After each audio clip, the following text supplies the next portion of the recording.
Hi friends, ఈరోజు నా స్టైల్లో పుంటుకూర చట్నీ చేసి చూపిస్తాను మీకు. ఒక 4 కట్టల పుంటుకూర తీసుకున్నా నేను. కొన్ని పచ్చిమిర్చి, ఒక ఆనియన్, పెద్ద సైజు ఆనియన్ తీసుకున్నా. ఒక గిన్నెలో పెట్టి స్టవ్ ఆన్ చేసి కొంచెం ఆయిల్ వేసి అది ముందు పెట్టాలండి. గోంగూర అది కలిపి పెడితే పచ్చిమిర్చి ఉడకదండి. అగో కొంచెం ఫ్రై అయింది. మనం కూర గిల్లి క్లీన్ చేసి పెట్టుకోవాలి. దాన్ని ఇసుక ఉంటుంది, వర్షాలు పడుతున్నాయి కదండి, బాగా ఇసుక ఉంటుంది. దానిలో పెట్టాలి. ఉడికినాయి కదా, పచ్చిమిర్చి ఫ్రై అయింది కదా, గోంగూర పెట్టాలి. ఇప్పుడు గోంగూర పెట్టి వాటర్ అయితే వేయలేదు నేను. మూత పెడితే కొద్దిసేపట్లో ఒక 5 మినిట్స్ కూడా పట్టదు, 4 మినిట్స్లో ఉడికిపోతుంది అది. చూడండి ఉడికింది, వాటర్ వచ్చేసింది చూడండి. ఈ వీడియోలో కొంచెం కామెడీ అనుకోండి, కొంచెం వేరే అనుకోండి, ఏదన్నా అనుకోండి, కొంచెం ఉంది. కనిపెట్టి చెప్పండి, నాకు అది ఏ మిస్టేక్ ఉందో కనిపెట్టి చెప్పండి, కామెంట్ చేయండి. చూద్దాం ఎవరెవరు వీడియో కంప్లీట్గా చూస్తారో తెలుస్తుంది.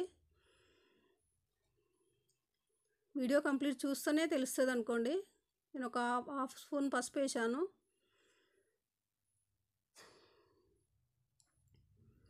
మూత పెట్టి స్టవ్ ఆఫ్ చేస్తే కొంచెం చల్లగా అయ్యాక దంచుకోవాలి దాన్ని. కొంచెం వెల్లుల్లి, కొంచెం జీలకర్ర వేసి మెత్తగా దంచండి.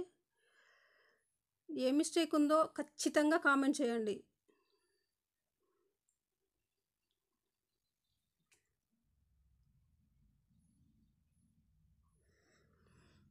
దంచేటప్పుడు ఆనియన్ వేసాం కదా దానిలో, అది వేరే తీసి పెట్టుకోవాలి పక్కకు. అందుకు తీయలేదు, అది తీసి దంచుకుంటే ఆనియన్ బాగుంటుంది. దీనిలో ఉడికింది, పుల్లగా ఉంటుంది కదా, బాగుంటుంది. మెల్లగా దంచుకోండి. కొంచెం సాల్ట్ వేసాను నేను, ఒక హాఫ్ స్పూన్ సాల్ట్ వేసాను. మెల్లగా దంచితే, స్పీడ్గా దంచితే కళ్ళల్లో పడిపోతుందండి అది. గోంగూర పచ్చడి రెడీ. గోంగూర పచ్చడి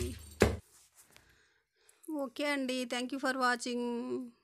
లైక్ చేయండి, షేర్ చేయండి, కామెంట్ చేయండి, సబ్స్క్రైబ్ చేసుకోండి. Thank you. నా స్టైల్లో మీరు ట్రై చేయండి ఒకసారి.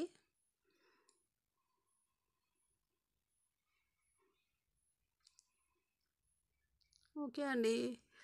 నా లంచ్ ప్లేట్ చూడండి. రైసు, గోంగూర పచ్చడి, ఆనియను, అవిసె గింజల పొడి ఉందండి. అవిసె గింజల పొడి రోజు ఒక ముద్దలో తినాలని